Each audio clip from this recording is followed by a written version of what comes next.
Akhir zaman, mulai dari dibaiatnya Imam Mahdi, keluarnya dukhan awal sebelum dibaiat Imam Mahdi, kemudian keluarnya Dajjal, keluarnya Ya'juj Ma'juj, dan dipimpin oleh Nabi Isa alaihi salam, maka saya rasa untuk skenario tersebut sudahlah lebih dari cukup waktu 59 tahun itu.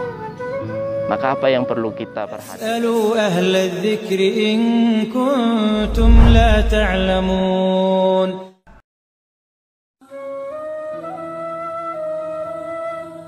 Ikhwani fillah fi haqqi dinil Islam.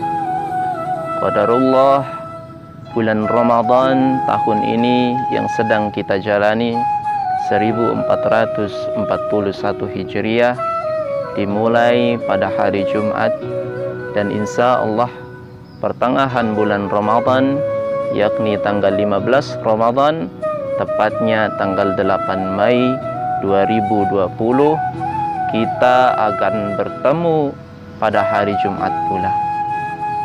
Maka ada sesuatu yang menarik yang mungkin perlu kita diskusikan, perlu kita bahas. Sebagian kawan-kawan juga mungkin sudah tahu, karena perkara ini pernah menjadi perkara yang viral di media sosial. Rasulullah Shallallahu Alaihi Wasallam bersabda, hadis ini bersumber dari Abdullah bin Mas'ud, yang mana diriwayatkan oleh Imam Nu'aim bin Hammad, yang mana beliau termasuk salah satu guru Imam Bukhari rahmatullah alaih.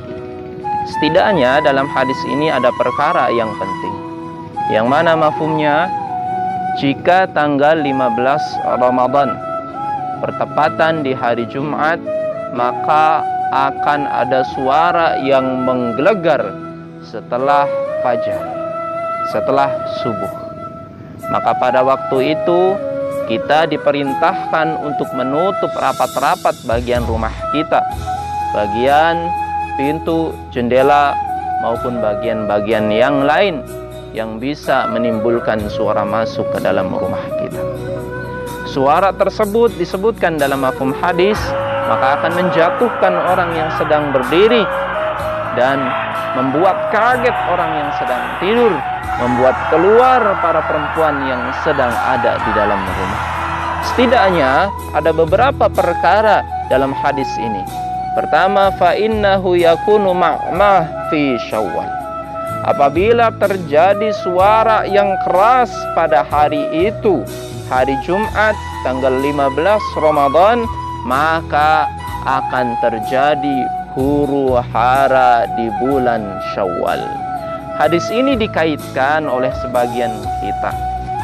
Maka tatkala terjadi suara tersebut, yang mana suara tersebut sebagian yang lain memberikan penafsiran hantaman daripada meteor yang jatuh ke muka bumi ini, maka akan terjadi dukhan. Dan kalau kita membahas dukhan, itu berarti kita sudah berada di akhir zaman. Dan artinya, kalau seandainya kita berada di akhir zaman dan benar tanggal 15 Ramadan itu pada hari Jumat terjadi dukhan, itu berarti benar pada bulan Syawal akan terjadi huru hara. Kemudian selanjutnya yang dikatakan dalam mafhum hadis tersebut, tamyizul qabail fi dzil qa'dah, maka akan terjadi pertikaian di antara golongan manusia yang ada di muka bumi ini. Selanjutnya apa lagi? Yakni wa yusfaqud dima fi dzil hijjah wal muharram, maka ujungnya akan terjadi pertumpahan darah di muka bumi ini, yakni pada bulan Dzulhijjah dan bulan Muharram. Ikhwani fillah fi haqqi dinil Islam. Kalau menurut ilmu mustalah al-hadis, maka hadis ini memang dikategorikan menurut ulama ahli hadis sebagai hadis dhaif. Bahkan sebagian lain berpendapat hadis ini maudhu' atau palsu. Akan tetapi kita tidak boleh mengindahkan hadis ini secara 100%. Kenapa demikian? Karena kalau kita hubungkan dengan akhir zaman, maka perkara seperti ini benar-benar seakan-akan mendekati kebenaran. Saya bisa katakan ini 70%. Wallahu a'lam bishawab. Mari kita selidiki. Islam membagi kehidupan di dunia ini menjadi 5 zaman. Pertama, ada zaman nubuwah. Mulai dari Nabi Adam alaihi salam sampai Nabi Muhammad, Nabi kita alaihi salam. Kemudian zaman ini sudah berakhir di kehidupan kita. Maka setelah zaman ini, menurut mafhum hadis Rasulullah SAW, maka akan terjadi zaman yang mengikuti alamin hajin Nabi atau yang kita sebut khulafa'ur rasyidin selama 33 tahun. Yakni dimulai daripada khulafa Abu Bakar As-Siddiq selama kurang lebih 3 tahun. Kemudian khulafa Umar bin Khattab kurang lebih 10 tahun, dan sisanya khulafa Uthman bin Affan radhiyallahu an dan khulafa Ali radhiyallahu an au karamallahu wajhah. Dan zaman ini pun sudah berakhir di kalangan kita. Kemudian menurut para alim ulama, setelah kedua zaman ini turun zaman al-muluk, zaman raja kerajaan.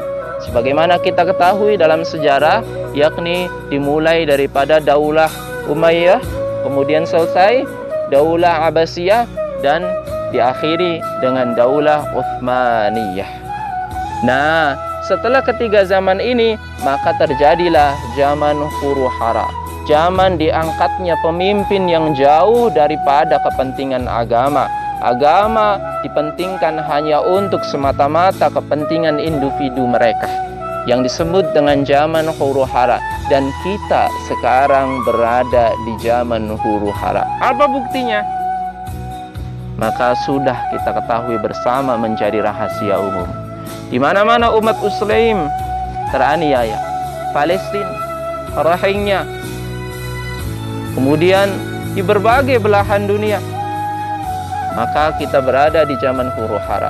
Nah, setelah zaman huru hara, maka akan kembali lagi zaman alamin hajin Nabi yang pertama kali dipimpin oleh Imam Mahdi.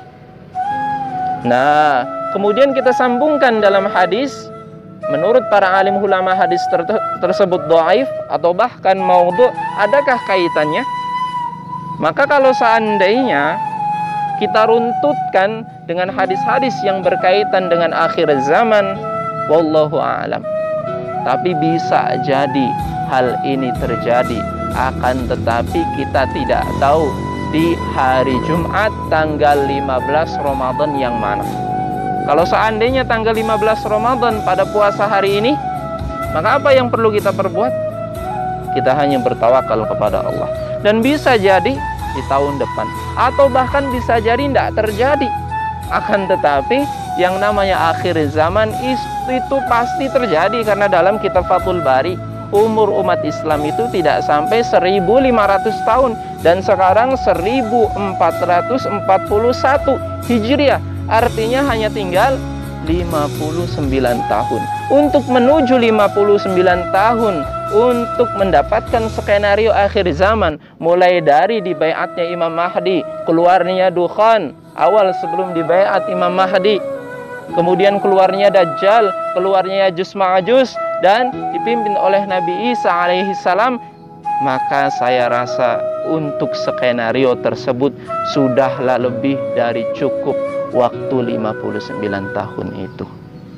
Maka apa yang perlu kita perhatikan? Introspeksi diri, banyak-banyak beramal, banyak-banyak bertaubat kepada Allah Subhanahu wa ta'ala. Kalaupun kiamat tidak datang, kalaupun akhir zaman tidak mendahului kita, maka pasti dan pasti yang namanya ajal mendahului kita, dimanapun, kapanpun, dan dalam kondisi apapun kita.